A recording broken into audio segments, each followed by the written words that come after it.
우리 다 함께 하나님 아버지께 마음을, 예수님께 마음을, 성령님께 마음을, 성삼위에게 모두 마음을 모아드리고 그분 함께 오늘 또 승리하고 복된 날 되시기를 바랍니다.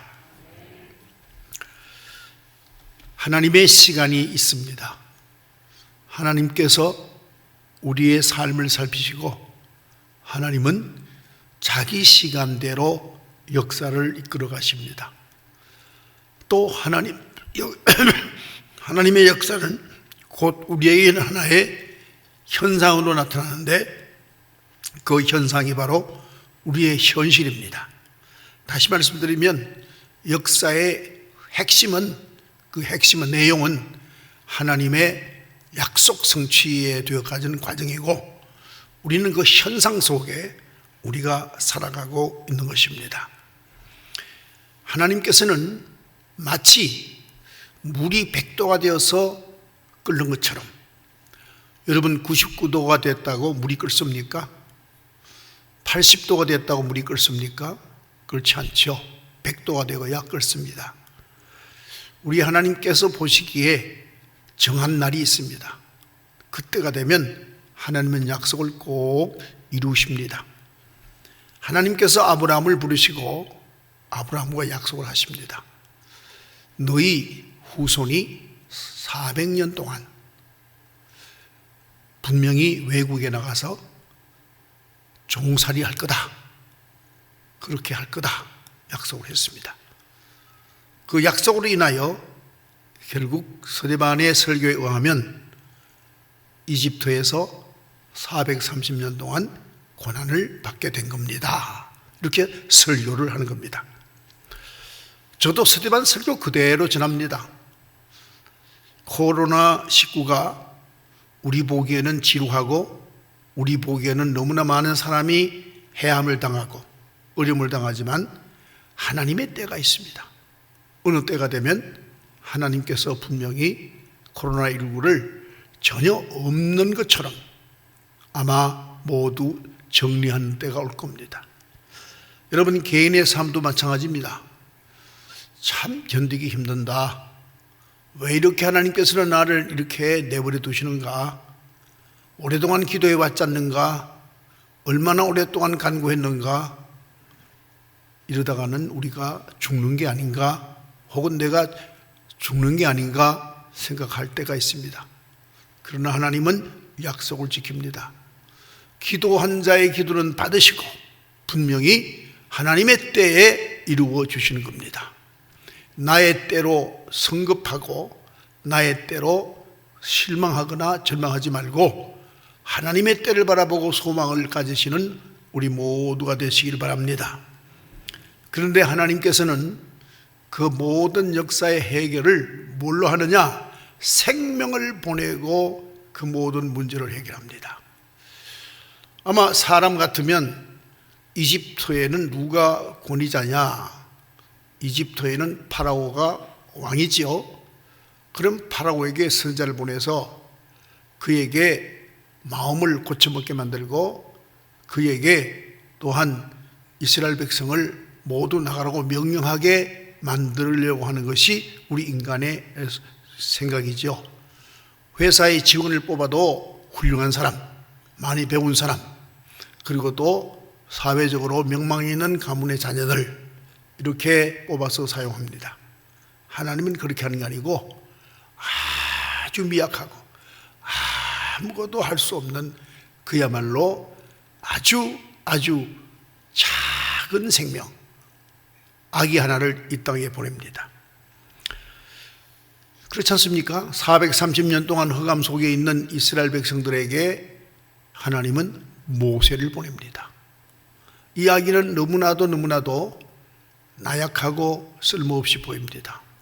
보기는 아름다운데 이미 벌써 이집트의 왕이 히브리 여자가 아기를 낳거든 죽여라 하는 사형 선고를 받은 그 상황에 아기 하나가 태어납니다.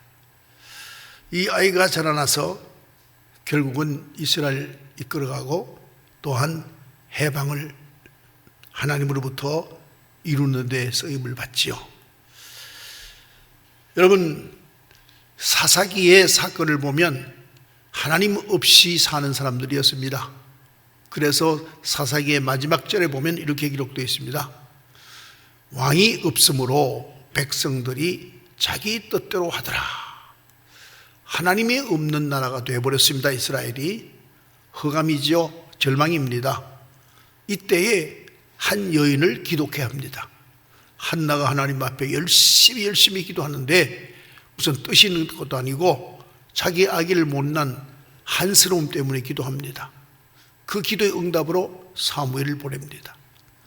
이 세상에 태어난 아기 중에서 그는 특별했습니다. 한마디로 말해서 흠점이 하나도 없는, 티도 하나 없는 어린아이로 자랍니다. 일생 그렇게 삽니다. 그리고 멸망하는 제사장 가문에 하나님은 사무엘을 제사장으로 또 사사로 예언자로 쓰시면서 새로운 역사를 써가는 것을 보게 됩니다. 여러분, 저기 페르시아의 작은 마을에 목동집에 한 아기가 자라고 있습니다. 그 아기 이름은 고레스지요. 그 아기가 골목대장처럼 늘 싸움질만 합니다. 그런데 그 아기가 뭘 하는지 아무도 몰랐습니다. 그러나 하나님께서는 그 아기를 키워서 페르시아 제국의 왕으로 세우고 그가 저 느부갈네살 왕 바벨론 느발산 왕이 가져간 모든 하나님의 성전의 거룩한 성물과 또 뿐만 아니라 이스라엘 백성들을 자기 곳으로 돌려가서 성전을 짓게 하고 그리고 또한 하나님을 마음껏 섬기게 하는 이스라엘을 다시 바벨론에서 즉 페르시아에서 가나안으로 보내줬던 고레스 대왕을 하나님은 준비해서 70년간의 그 기간 동안에 고난받는 이스라엘을 돌려보냈습니다. 말라기 선지의 말씀이 계시였지요. 마지막 계시입니다. 400년간 하나님이 침묵하시는데 하나님은 그 침묵 기간에 심판을 하려고 했습니다. 인류를 심판할 계획이었습니다. 그런데 저 베들레헴 작은 마을 거기 한 아기가 태어납니다. 그 아기가 이사야 선지가 예언했던 것처럼 그 아기에게 정사가 어깨에 매였고 즉 세상을 구원하실 예수 그리스도가 태어나서 인류를 모든 죄악에서 완전히 용서하시는 보혈을 이 땅에 흘리는 구세주를 보내시고 아울러서 우리 모두를 다 살아 영생을 얻게 하는 복음을 우리에게 주는 구원주로 아기를 보냈던 것을 보게 되는 겁니다. 그래서 오늘 말씀에 그때가 됐다 하는 말씀이 이제 우리가 본문에서 볼 수가 있는데 20절에 그때에 하는 말씀이 바로 지금 말씀드린 이러한 역사적 사건을 뒷받침해서 근거해서 말씀해 주고 있습니다.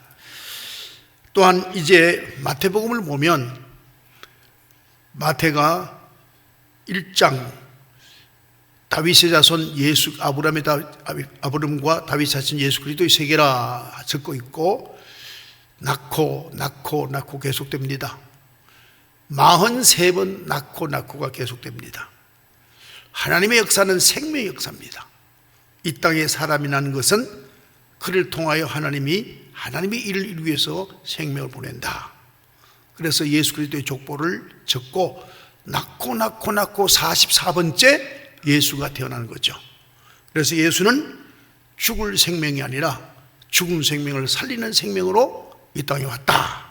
마태는 그렇게 말씀을 하고 있습니다.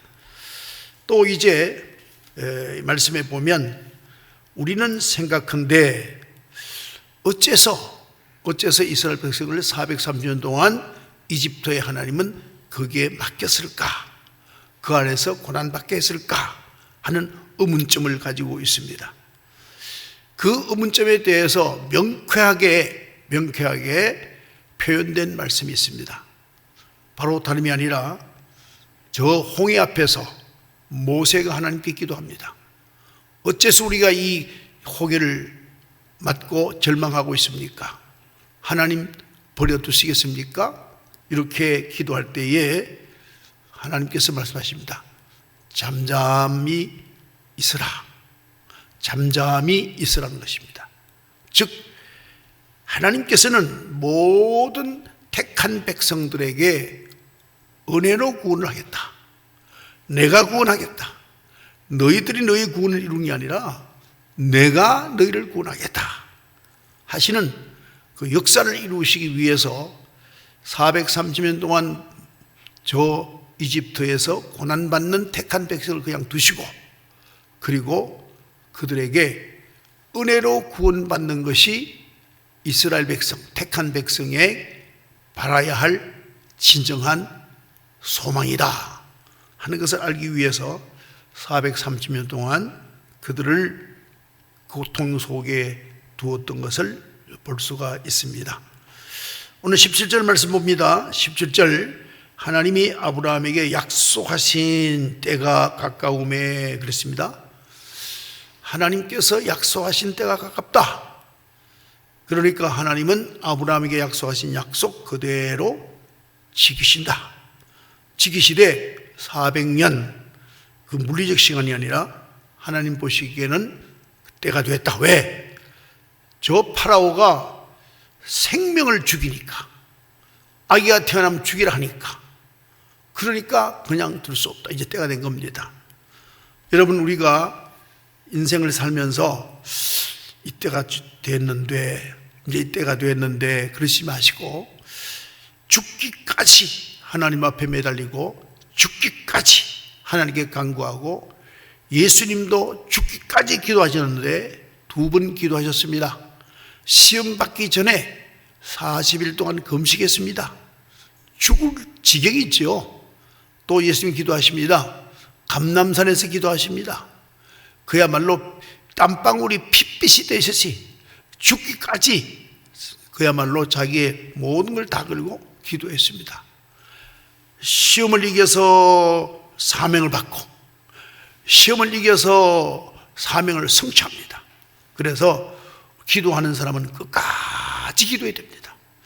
그야말로 생명을 걸고 하나님 앞에 끝까지 기도해야 됩니다. 여러분, 요한계시록 4장의 말씀에 보면 하나님의 보호자의 우편에는 생명록이 기록되어 있고 좌편에는 기도 항아리가 있습니다. 여러분, 지금 기도하면은 기도가 다 올라가서 여러분의 기도 항아리에 서로 여러분 기도가 쌓입니다. 기도가 완전히 차서 100% 차서 넘치는 날이 응답받는 날이에요. 우리는 이걸 모릅니다. 이걸 모르고 있어요. 여러분, 우리의 기도는 하늘로 올라가고 내 기도 항아리가 하나님의 보호자의 좌편에 있는데 그게 쌓이고 있는 거예요. 그래서 결국은 넘치는 날, 꽉 차는 날, 그날 하나님께서 응답이 시작되는 날이죠. 여러분, 99까지 기도해도 소용없습니다. 100까지 기도해야 됩니다. 그래서 우리가 40소원이라고 그랬지 않습니까? 예수님께서 40일간 기도했기 때문에 우리는 하루하루가 금식 기도하는 날로 정하고 40소원 이렇게 정했던 것도 성서적 근거를 가지고 했던 겁니다.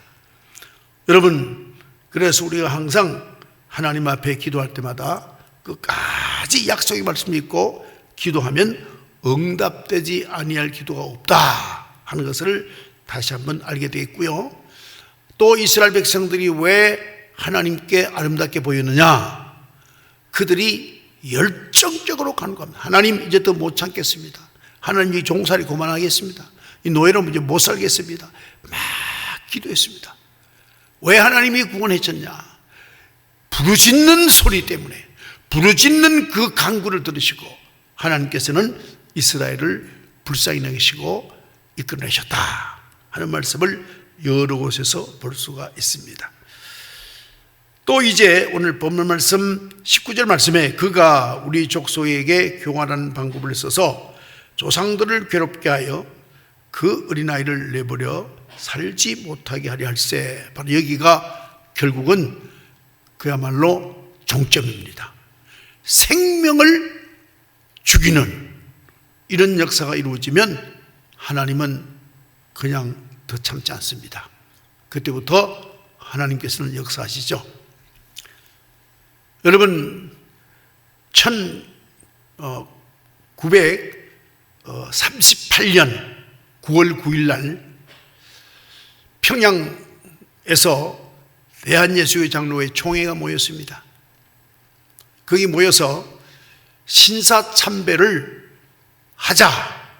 목사 88명, 장로 88명, 선교사 40명. 이렇게 결정을 했습니다. 우상숭배하자고 결정한 거지요. 이때 선교사 40명이 일어나서 안 됩니다. 우상숭배하면 안 됩니다.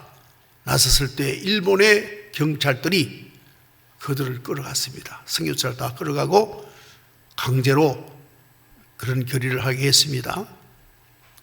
참 공교롭게도 10년이 딱 지난 뒤에, 그러니까 1948년 9월 9일 날 기독교는 완전히 이 땅에서 말살한다고 하는 심판의 헌법이 김일성을 주도로 하는 인민공화국 헌법 선포되었고, 인민공화국이 그날 정부 수립이 됐습니다.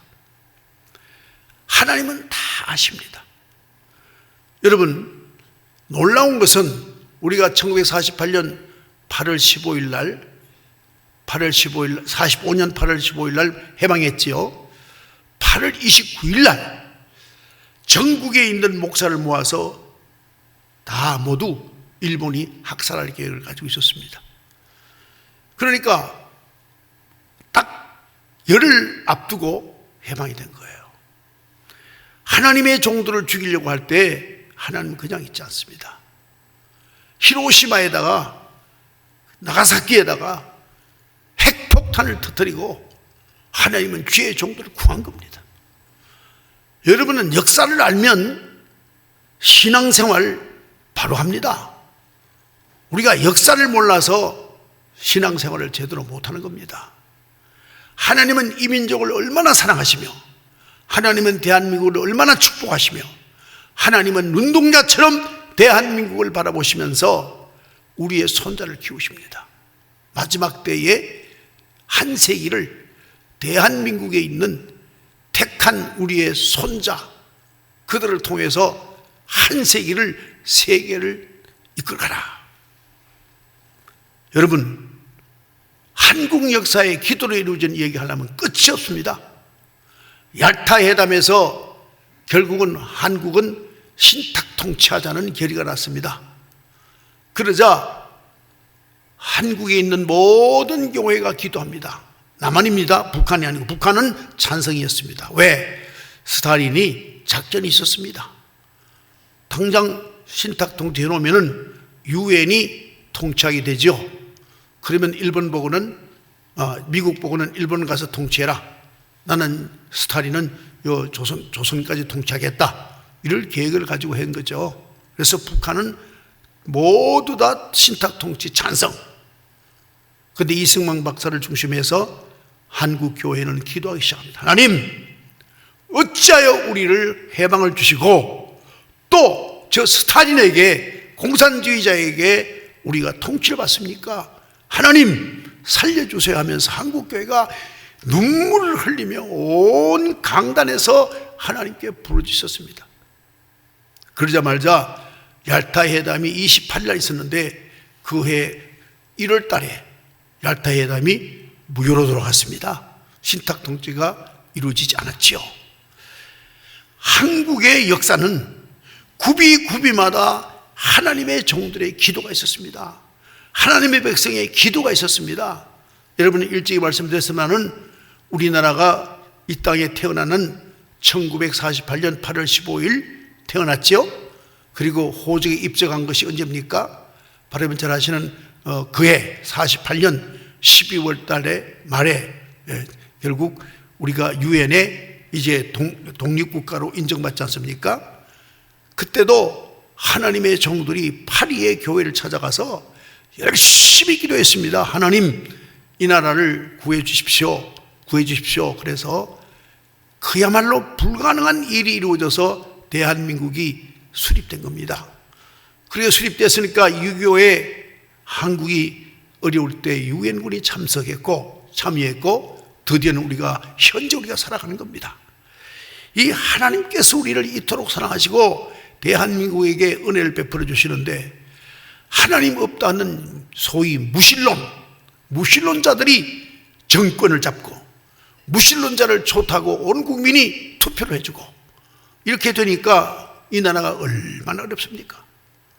여러분, 내년 아마 되게 어려울 겁니다. 기도하는 사람은 다 압니다. 더 어려울 겁니다. 여러분, 이럴 때 우리 기도해야 됩니다. 하나님, 이 나라가, 대한민국이 기도하는 사람이, 하나님을 진정으로 섬기는 사람이 이 나라를 섬기는 사람이 되게 해달라고 기도해야 됩니다. 대한민국은 이미 하나님이 붙잡았습니다. 영적 이스라엘, 대한민국을 붙들고 하나님은 앞으로 주님 오시는 날까지 역사를 끌어갈 계획을 하고 있습니다. 성경에 찾아내라면 수많은 곳에 이걸 약속하고 있습니다. 여러분, 기도하면 통일이 됩니다. 20년 이내에 중국은 해체가 될 것이고, 중국이 각 이제 자치구 다 해체될 겁니다. 해체되고 북한은 우리가 통일이 될 겁니다. 우리가 이때 되면은 세계를 완전히 섬기는 국력이 되는 상상할 수 없는 역사가 이루어지게 될 겁니다. 왜? 여러분 생각해 보세요. 지금 이 코로나는 세계가 다 당하고 있는 일이지만은 이 한국만 당하고 있는 일이 있습니다. 국회에서 지난번에 뭘 결의했느냐? 5.18에 대해서 비판하는 것은 적법하지 않다. 5년 이하의 징역을 보낸다. 또 차별금지법 다 나왔죠? 예를 들어서 정부에 대해서 비판하면 그것은 불법이다. 감옥에 간다. 이거 다 정했지 않습니까? 엊그제 다 정했습니다. 이게 뭘 말합니까? 언론의 자유를 다 말살하는 겁니다. 국민이 몰라요.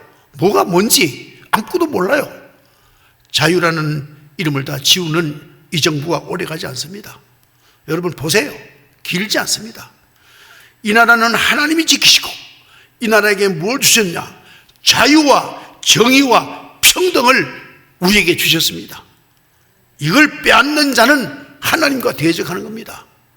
심지어는 12명의 국회의원이 교회를 폐문하자는 법안을 내서 지금 심의 중에 있습니다. 이런 정부가 세상에 어디 있습니까? 교회를 다 문 닫게 하자?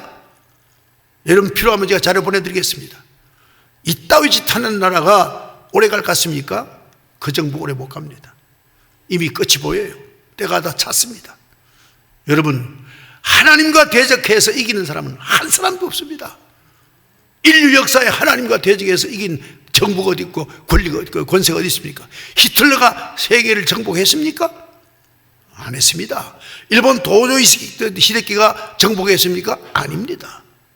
하나님과 대적해서는 이길 권세가 없습니다. 파라오가 꺾이지 않습니까? 여러분, 우리는 오직 하나님이 왕이시오 하나님이 통치하시는 하나님 나라의 백성입니다. 그러므로 우리는 항상 하나님의 때가 되면 하나님께서 우리를 통하여 하나님의 일을 이루신다 하는 믿음을 가지시기를 바랍니다. 예수 믿는 사람은 유물론자를 따라갈 수가 없어요. 무신론자를 어떻게 따라갑니까? 우리는 하나님이 살아계십니다. 하나님 역사를 통치하십니다. 하나님 부인하는 정권이나 하나님을 부인하는 사람은 이방 나라입니다. 이방 사람하고는 상관하지 못합니다. 예수 믿으면서 이방하고 사귀고 이방 말 따라 들어가면 되겠습니까? 저는 성경이 얘기하는 거지 정치 얘기하는 게 아닙니다.